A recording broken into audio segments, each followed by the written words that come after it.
What's up, guys? Welcome to NEEK, which stands for Nerd/Geek, and if that relates to you, I would consider clicking that subscribe button.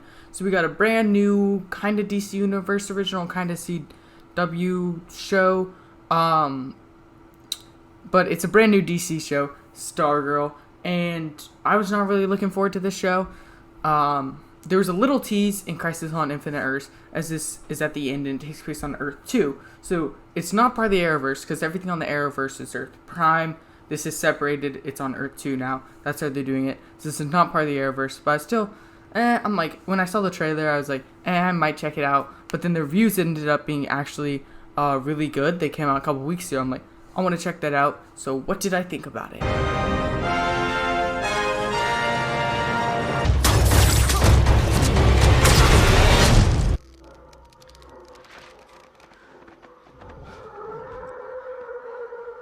So yeah, I was actually really surprised about how much I actually enjoyed this show. So I'm going to start by talking about what I liked about the show. The first thing I gotta mention is, you could tell that this isn't a CW superhero show. This really is a DC Universe Original.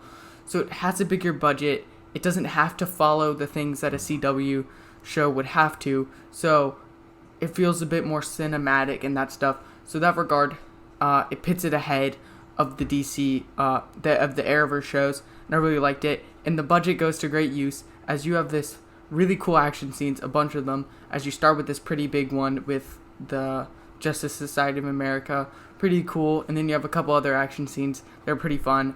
And I can't wait to see what they do with the action later in the series. So that's all really well. All the CGI looks pretty great, especially for a TV show. So all in that regard, it's really good. Another thing that just makes this great is the two leads, both Stargirl and then Pat, are some really great characters. They have some great chemistry together, and they're both played well by Breck Bassinger and Luke Wilson. And it's really interesting dynamic, because I feel like I haven't really seen in a superhero show a stepdad and daughter relationship, so that's really interesting to see a different type of relationship. And I think that worked. And also all the family dynamic stuff I think really worked. I like the mom and the younger brothers like had his own funny thing. And the whole dynamic as a family works, as it's not a perfect family. You see the struggles, but you also see like they kind of play off each other really well. So I thought all that stuff worked. And then it's really fun to get to see the Justice Society of America in it like through TV, because we don't really get it much in TV or movies. We haven't really gotten that much of the Justice Society of America, so it's cool that we get it in here. And I like how they used it within it.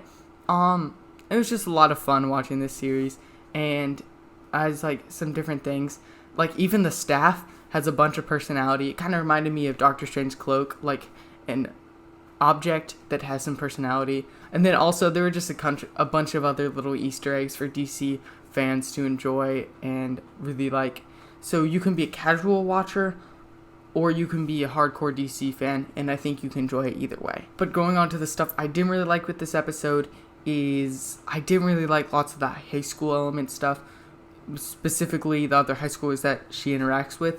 Like, they feel kind of like the cliches of what you think of the bully, and it's like the popular mean girl and the jocks who are bullies. Like, I wasn't the biggest fan of that. I feel like they could have done something more. And then you get a little bit of tease of the people who are going to become this other superheroes, but you don't really get to see much of them. So I don't really know how I feel about those characters yet.